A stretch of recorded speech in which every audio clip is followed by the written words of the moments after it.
Luto na siya. Kailangan daw to halu-haluin para di magdikit-dikit.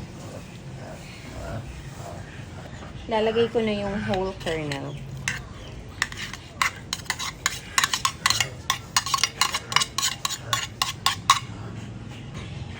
And then, the cream-style corn.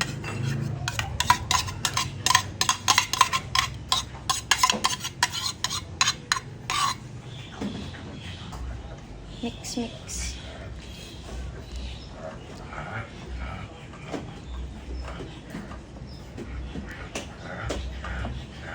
Maglalagay din ako ng pinch of salt. Lagay ko na yung coconut cream.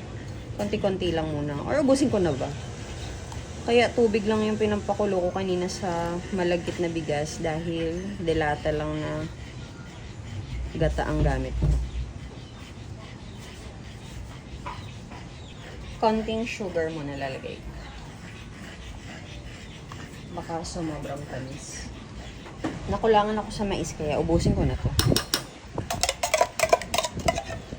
Nahiya pa ako kaninang ubusin eh. Akala ko over sa lasa.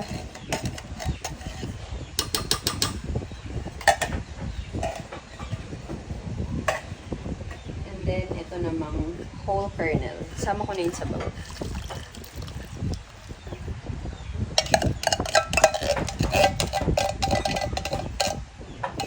Mais kung mais. Tapos haluin natin yan.